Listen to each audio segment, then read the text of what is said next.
que é para você o homem que confia em homens e um homem que confia em Deus? Vamos falar um pouquinho sobre isso na meditação de hoje.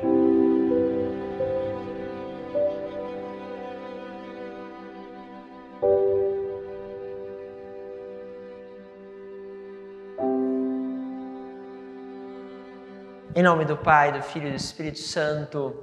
Amém. Que bom ter a tua presença. Vamos percorrendo esse itinerário com a palavra de Deus, sempre, cada vez mais, podendo aprofundar. E lembre-se também dos seus propósitos quaresmais, o quanto é importante nós respondermos a este caminho de aprofundamento nesse tempo. Cada um de nós precisa parar um pouquinho, silenciar, se colocar nesta presença, para que também Deus possa falar aí na intimidade do teu coração e você possa reconhecer esta voz que te impele, que te impulsiona, esses sentimentos e desejos que te levam, sobretudo, a fazer o bem. Hoje eu quero pegar com vocês a primeira leitura, que está em Jeremias, capítulo 17, do versículo 5 ao 10. E diz assim: Maldito o homem que confia no homem e faz consistir a sua força na carne humana, enquanto o seu coração se afasta do Senhor. Bom, essa expressão ela é muitas vezes usada. Quando alguma coisa dá errado, você diz, maldito o homem que confia no homem. Provavelmente já ouviu essa expressão sair da sua boca, ou você ouviu alguém dizendo ela para você, maldito o homem que confia no homem. Por quê? Porque geralmente nós vamos ter que encarar decepções. Você começa a viver, a compartilhar algo com alguém e em geral ele decepciona, porque nós somos limitados, temos realmente muitas vezes a incapacidade de responder com fidelidade. Muitas vezes falamos uma coisa, não fazemos, dizemos isso em outras homilias. Também muitas vezes nos comprometemos e na hora H pulamos fora e você pensa, poxa vida, eu contava com essa pessoa e ela não fez isso. Confiei esse trabalho aqui àquela pessoa e ela não fez. E aí entra sempre essas expressões. Olha, confiar nos homens muitas vezes vai levar você a se decepcionar porque eles falham. E aí é o que acontece. Essa decepção, lógico, estas falhas assim, podem ser por um erro do outro, mas também pelas nossas limitações. Porque de vez em quando nós também nos decepcionamos com Deus. Mas Deus não faz nada de errado. Deus não erra. Deus não mente. Deus não é infiel. Ou seja, nós não podemos passar para Deus aquilo que nós podemos dar como uma dimensão de falha humana. Mas, muitas vezes, Deus não realiza as coisas conforme nós desejamos. E por isso vem a decepção porque eu não queria que aquela pessoa falecesse, que aquela pessoa passasse por uma enfermidade, que as coisas começassem a caminhar assim na minha vida. Eu faço tantas coisas a Deus, eu faço tantos trabalhos e a minha vida financeira é um desastre. Então você começa a ter as suas decepções com Deus. Então, quando nós pensamos isso, já temos ideia. Bom, a questão não é tanto essa coisa de decepcionar, porque dependendo nós também nos decepcionamos com Deus, porque Ele não faz o que nós gostaríamos de fazer, que Ele fizesse. Como muitas vezes nos decepcionamos com pessoas, porque elas não fazem aquilo que nós gostaríamos que ela fizesse a nós. Porém, é lógico, há essa diferença, e aqui é um ponto importante, é que os homens realmente podem não ter a fidelidade, mas Deus sempre é fiel. Os homens podem não ter as melhores escolhas, mas Deus tem sempre a melhor escolha. E aqui está esse diferencial, que é esta confiança. Então, quando nós começamos a confiar e a entregar as coisas para Deus, nós começamos a entender que aquilo que nós muitas vezes estamos percebendo como algo negativo, como algo que não era aquilo que nós desejamos, nós confiamos de tal modo em Deus que sabemos que mesmo naquela negativa, Ele é o Senhor da nossa história. Ele é o Senhor que rege todas as coisas e que nada, nem um fio da nossa cabeça cai sem o consentimento do Pai.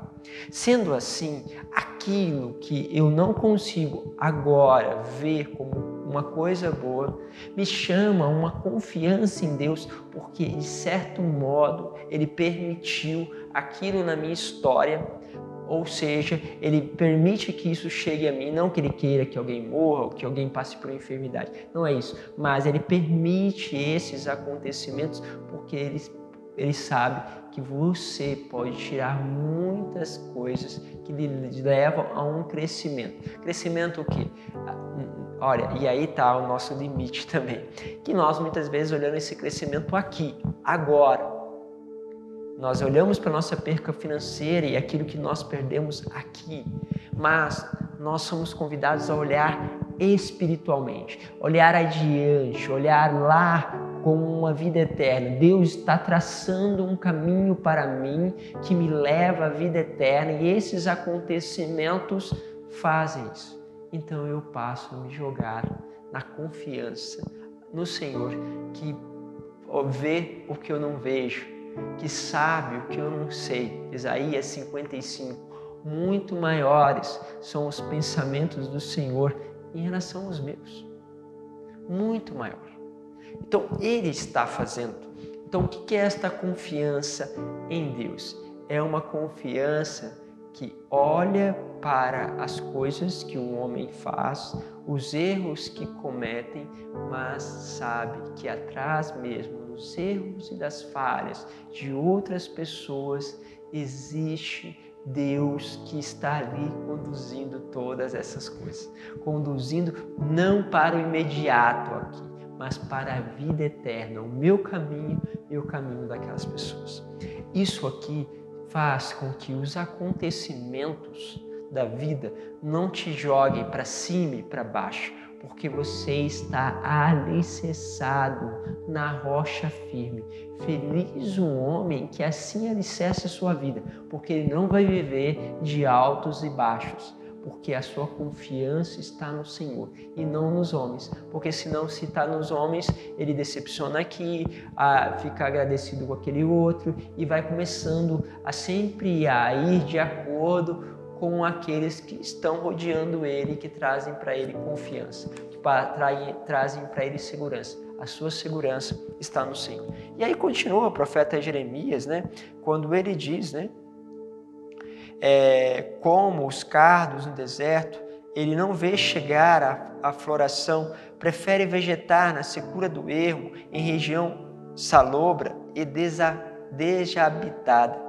Bendito o homem que confia no Senhor, cuja esperança é o Senhor. E continua, é como árvore plantada junto às águas, que estende as raízes em busca de umidade. Por isso não teme a chegada do calor, não teme os acontecimentos. Sua folhagem mantém-se verde, não sofre míngua em tempo de seca e nunca deixa de dar frutos. Em tudo é enganador o coração, e isso é incurável. Quem poderá conhecê-lo? É que é muito bonito, porque você entende, olha, ele não tem tempo de dificuldade. Não porque não tenha dificuldade, porque os homens fazem coisas erradas, maldizem, fazem isso, confiam, mas ele está ali, ele sabe que atrás de tudo aquilo está Deus e ele consegue perceber essa presença. Então o que acontece? Mesmo quando o tempo é ruim, ou seja, que está acontecendo um monte de coisas difíceis, ele consegue tirar coisas boas. Porque ele está em Deus. Todo aquele que está em Deus, alicerçado em Deus, produz fruto. E assim continua.